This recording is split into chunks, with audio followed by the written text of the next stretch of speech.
A day in a life as a teacherpreneur, mom of 3 na lumalaban sa buhay kahit walang kalaban, ganern. Yes, for today's video guys, uban mi diri sa Alswabi Farm Resort. Actually guys, this is ni siya, private resort nila ni guys, private farm. O from the gate guys, pansinin ninyo medyo layo-layo pa jud ang ilahang venue guys no. So lapad gid siya kaayo nga pagka-farm guys. Sana all. So mao na ni siya guys, mao pay pagsulod nato sa main venue nila kay medyo layo siya pero sementado siya guys. In fairness, nindot jud ni siya kaayo diri guys. Kapila namin naka-event diri guys, mga family events ra pud to kasagaran. Tapos karon ang pinaka-latest na to nga setup diri guys. So since kita may na-assign sa installation, decoration, lang tayo. Tables and chairs setup tayo ang na-assign. So syempre tayo dapat ang pinakauna dito sa venue. So kagabi pa lang guys nag-decorate na sila. So kami naman ngayon sa tables and chairs setup kasi 8 AM magkakaroon ng mass. So 6 AM dito na tayo to set up these tables and chairs. So mabilisan lang ito guys kasi 200 packs ang i-cater natin today. And then the weather is not condition. Gaulan siya guys. So hindi siya good. Buti na lang meron tayong parabolic tent. Ito yung isa sa mga obstacles kapag outdoor ang ating venue. Kasi nga hindi natin nape-predict yung exact weather condition. So ngayon na talaga tayo niyan. I-anticipate na natin yung possibility na uulan. So nag-parabolic tent tayo dyan guys.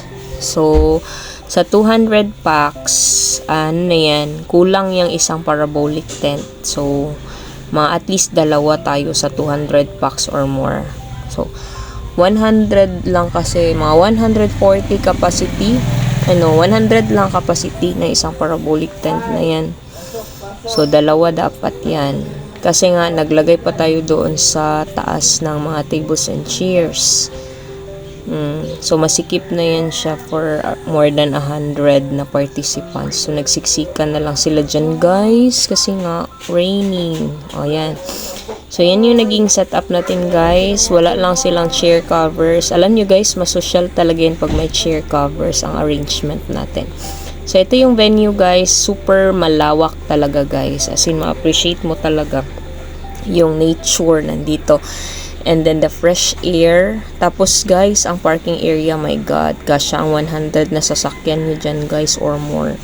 Actually guys, meron pa sila ditong parang mini zoo. May mga animals silang display dito. Live animals like sheep and duck dyan sa likod ko. Hindi ko lang siya masyadong nakuhanan ng video. Actually, meron na akong video niyan previous year pa ng venue. Lahat talaga ng amenities nila dito. Pati yung zoo na yan, na-videohan ko yan last year. So, nakita nyo naman yun siguro. So, ito yung view sa taas guys. Nandito ako sa pool. Ito yon. Ayan, ang ganda. So, kitang-kita mo yung view sa baba. Ayan.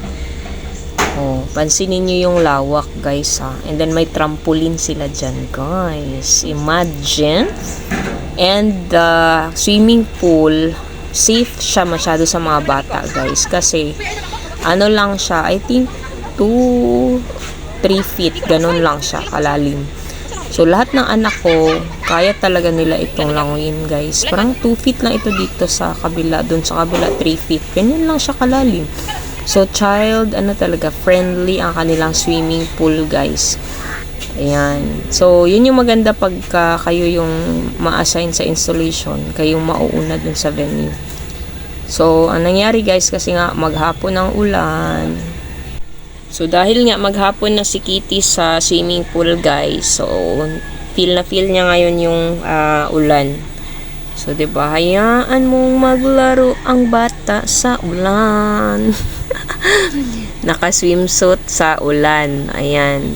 So, sementado naman dyan guys. So, okay lang. And then, itong farm naman kasi na to is malawak. So, minsan lang din itong ginagamit. Ayan, diba? So, minsan lang din sila nakakalaro sa ulan, guys. Kasi ngayon lang yung talagang whole day talaga ang ulan, guys. Grabe talaga tong party na to. Yung bang sa lahat ng araw sa isang linggo na timing na yung reunion yung maulan, 'di ba? It's a blessing, 'di ba? So ayan ako, nasa taas lang ako niyan, guys, kasi nga ayokong mabasa ng ulan. Charis, kanding yarn. So meron din ditong playhouse, guys. Actually, hindi lang ito. Meron pa doon sa kabilang side, merong house talaga doon. Playhouse talaga ng mga bata. So, kahit yan lang, guys, na-enjoy nila yan, guys. Kasi nga, unusual. Wala yan sa bahay namin. Diba? So, nag-e-enjoy silang dalawa. Okay lang, guys, na kahit na walang ibang kalaro. Kasi dalawa magkapatid naman sila. So, yung sa mga wala pang kapatid, yung mga anak nyo dyan, gawan nyo na ng kapatid yan para may kalaro. Diba? And then dito, guys, the trampoline, isa din ito sa nakaka-enjoy na part ng kanilang tawag niyan, amenities.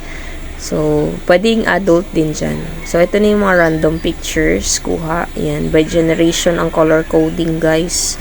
So, nasa yellow ako, nasa white yung mga bata. Ayan na, guys. So, yan yung complete setup natin for today.